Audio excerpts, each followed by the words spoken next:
Assalamualaikum warahmatullahi wabarakatuh. Waalaikumsalam. Alhamdulillah, syukur kepada Allah Subhanahu Wa Taala pada malam ini sama-sama kita dapat berjumpa kembali.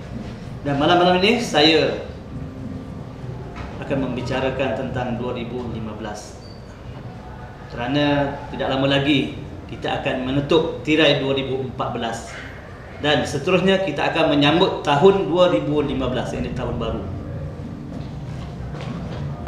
Apa yang saya katakan malam ini bukan berkenaan GST. Kerana apa? Baru-baru ni dalam 5-6 bulan kerap kali kita dengar orang mengatakan tentang GST. Dan pada malam ini juga saya ingat 3 atau 4 orang sahabat-sahabat kita menerangkan tentang GST. Memang jadi viral GST ni. Dan GST ni akan dilaksanakan pada tahun hadapan. Dan sesiapa sahabat-sahabat sekalian, macam ahli perniagaan kita yang sekarang ni Tuan Haji Muhtir, dia mempunyai satu perniagaan yang besar, sudah tentunya lah dia telah bersiap sedia, dia dah sekurang dia dah mendaftarkan perniagaannya untuk GST.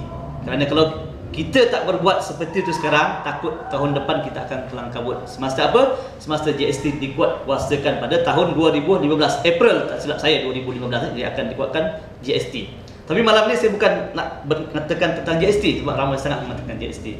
Cik Zaidi telefon dah berkata, banyak sangat orang perkatakan berkenaan GST. Kalau kita lihat kerajaan sekarang pun macam-macam program dilakukan, dibuat untuk menerangkan kepada kita apakah itu GST. Dan bukan sekadar orang bawahan, malah sehingga peringkat atasan orang berbincang mengenai apakah itu GST. Dan ada yang menyokong dan ada yang membantah. Masing-masing punya kepahaman sendiri. Tapi malam ini saya ingin kongsikan dengan saudara sekalian bagaimanakah kita menyambut tahun 2015 mengikut perspektif agama kita, agama Islam. Kerana apa tuan-tuan? Sebab mengikut pengalaman saya tahun 1988, ketika itu saya remaja, anak muda remaja, darah remaja, berumur 17 tahun, saya meletak di Kajang. Saya tak pernah kongsikan cerita dengan siapa, tapi malam ini saya kongsikan dengan sahabat sekalian supaya kita mendapat pengajaran daripadanya. Apa yang berlaku malam tu? Saya dalam 8 ataupun 10 orang. Kita orang ramai naik bas tu bas Wahab. Saya ingat nombor bas tu 572. Saya ingat sebab benda tu selalu saya naik bas 572. Ingat Pak Kerun tahu dia orang Kajang kan. Naik bas daripada Kajang RM1.20 sampai ke Dataran Merdeka. 10 orang ni. Sampai Dataran Merdeka kita orang pun nak meraihkan tahun baru. Dan 1988 tu lah tahun pertama Dataran Merdeka dibuka untuk meraihkan tahun baru. Sebelum tu tak pernah. Baik kita ni orang kata apa? Pencetus ataupun orang yang meraihkan Dataran Merdeka tu tahun pertama dibuka untuk meraihkan tahun baru. Dan apa yang berlaku malam tu? Memang seronok lah kita ramai-ramai kawan-kawan dengan konsertnya. Cuti sekolah, maklum cuti sekolah, berkumpul ramai-ramai. Malam saja bila habis 2015 jam 12, bila balik memang bas tak ada. Dah pagi, pukul 2 pagi mana ada bas. Apa yang kita buat? Kita orang pun tidur ramai-ramai kat sana. 10 orang berani lah, kalau 2-3 orang memang tak berani. Ramai di Dataran Merdeka tu, tapi saya ingat sekarang lagi ramai. Tapi kalau time masa tu memang ramai sangat sehingga kan tak ada ruang untuk kita nak duduk. Anak muda tahu kan.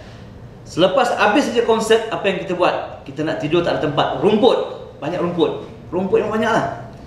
Kita orang robohkan pentas tu, orang dah tak ada. Kita robohkan pentas, dinding dia, lantai dia, kita buat apa? Kita ambil ramai-ramai, kita buat hamparan, buat tilam tempat tidur. Kita orang pun tidur ramai-ramai, tidur baring, tengok apa? Tengok langit. Sebaik tak hujan. Tetapi pada malam tu, daripada pagi jam 2 sampai ke pagi pukul 6, pukul 7, kita memang tetap kat situ. Dan ramai, bukan kita saja tidur. Macam kalau tengok kata macam orang kena serang, macam orang berperang, semua berkelimpangan. Tapi apa yang tak bagus malam tu, setiap 2 jam ada sahaja orang menjerit. Polis datang bergaduh, laki campur perempuan. Bila laki campur perempuan macam-macam, kes mencabul. Kita orang masa remaja, semua lelaki 10 orang. Kita orang dengar saja. Budak-budak umur 17 tahun yang melakukan kes tu semua umur 20-an. Dan masa tu memang tak ada lah orang kata Indonesia, Myanmar, Bangla tak ada. Masa tu kita orang Malaysia. Dan masa itu terkenal orang apa? Orang Kelantan. Orang Kelantan ramai kat situ. Memang dia yang kata dia jadi taiko, jadi ketua kat situ. Ingat orang Kelantan dan orang Melaka. Yang pegang yang orang Kampung Pandan. Dia ada geng-geng dia tu. Kan? Tapi yang terkenal sekali orang Kampung Pandan lah. Saya pun ada kawan-kawan Kampung Pandan. Berarti bila bergaduh, orang ni yang kita cari untuk melarikan pergaduhan. Apa yang tak bagus malam tu saya nak kongsikan pada malam ini.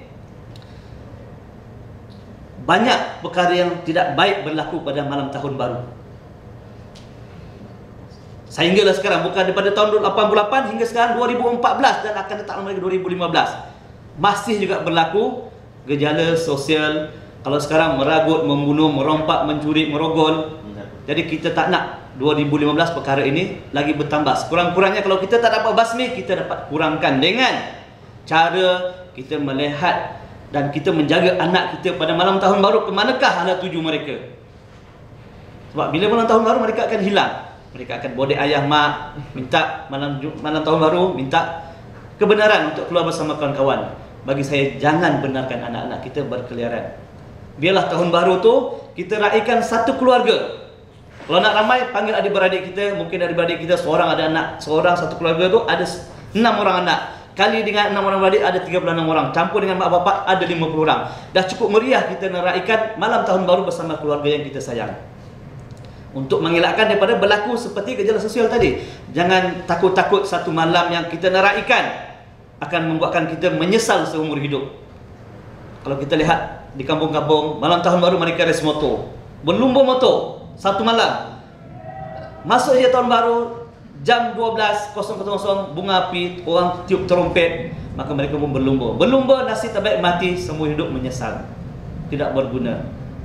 Sebab baiknya sebelum perkara itu berlaku, sama-sama kita beringat. Dan satu lagi saya ingin kongsikan dengan sahabat sekalian. Malam tahun baru adalah sebenarnya malam agenda orang-orang Yahudi. Kerana apa? Malam tahun baru dikenali dengan tahun Masihi. Sedangkan Masihi itu diambil dari Isa Al-Masih. Dan Isa Al-Masih ni orang panggil, orang Kristian panggil Yesus Kristus. Dan mereka raikan bahawa Nabi Isa lahir pada 1 Januari. Sebab itu kita berhati-hati dengan agenda Kristian yang ingin mengkucar-kacirkan orang Islam supaya orang Islam ni ikut jejak mereka. Akhir kata, kita jagalah anak-anak kita pada malam tahun baru supaya anak-anak kita bersama dengan kita pada malam akhir ataupun malam awal tahun baru. Sekian, Assalamualaikum warahmatullahi wabarakatuh.